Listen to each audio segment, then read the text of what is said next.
According to Johns Hopkins Medicine, about 26%, or roughly 1 in 4 adults, suffer from a diagnosable medical disorder. Maintaining your mental health in this time of quarantine, when we're all stuck in the house, can be a struggle for some people. So this week's blog is going to be a little different. It's not going to be necessarily a sit-down blog, but more of a come with me blog. I'm going to show you how I preserve my mental health during times of quarantine. The first thing that I like to do, I'm going to share with you, is working out. I like to work out because it keeps my blood flowing, it keeps my heart pumping, and it keeps me active so that I don't just get used to such a sedentary lifestyle.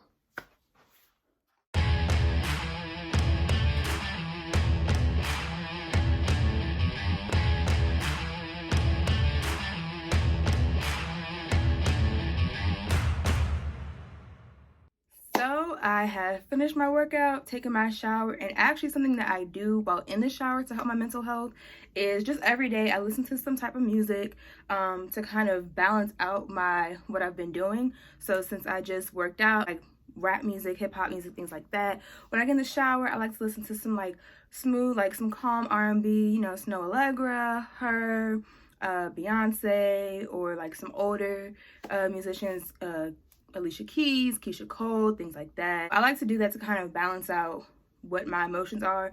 Whereas if I've just been laying in the bed all day, kind of have a relaxed type of day, I like to listen to some more upbeat music, maybe some Megan Thee Stallion, Flo Milli, some more upbeat Beyonce, Rihanna, J. Cole, just things that I know, artists that I like, that their songs tend to have like a more upbeat feel so that I can just kind of bring myself up, release some endorphins.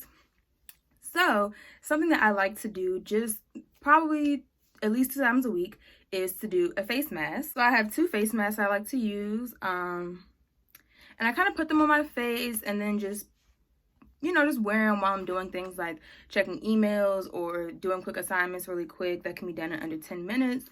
It's something about like the cool feeling of the mask on your face that makes me feel like less stressed in situations that may have made me feel stressed, or if I just went through a really stressful situation, just finished a whole bunch of work.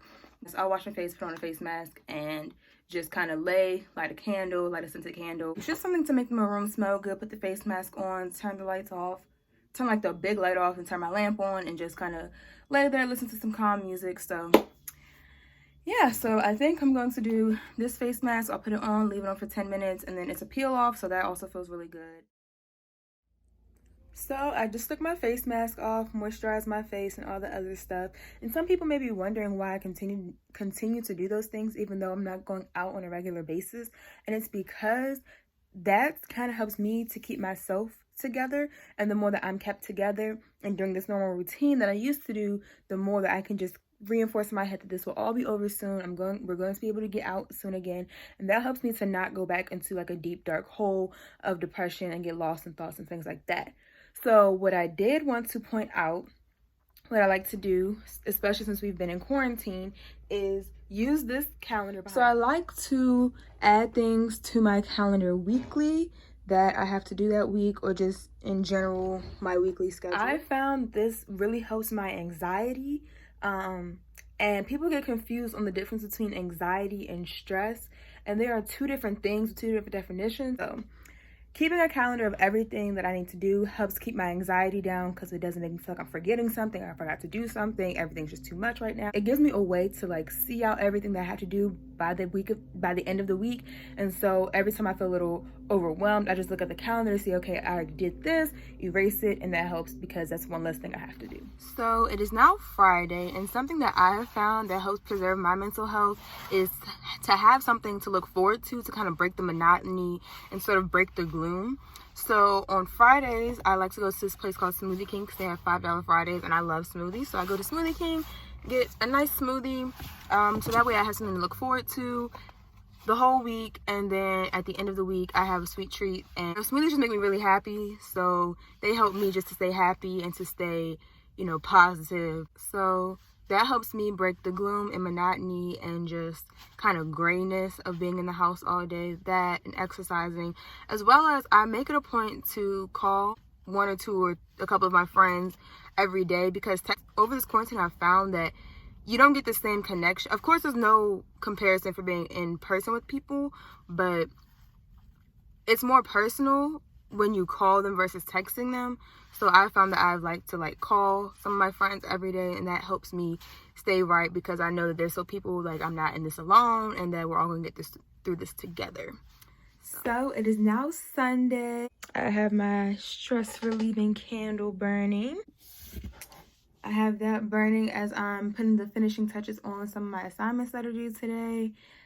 So I like to have a candle burning just because if I get a little stressed, it's nice to smell something that's very calming and very relaxing. That is something else that I do in order to kind of preserve my mental health. I feel like one of the biggest mental health things that people struggle with that they don't really think of because they don't really consider it a factor in their mental health is stress. And stress can lead to depression, anxiety, and a whole bunch of other different things. So I feel like if you can find ways to manage your stress, you can find ways to improve your mental health. So the last thing that I can think of for this video that I do to help preserve my mental health and to help keep me mentally sane during this time is live stream my church services on Sunday mornings. I value my faith very heavily. I like to watch my live stream church services because it reminds me it kind of helps me to recenter myself no matter how crazy life is, no matter how chaotic life is going on. It's really nice to just be able to have something concrete to recenter myself.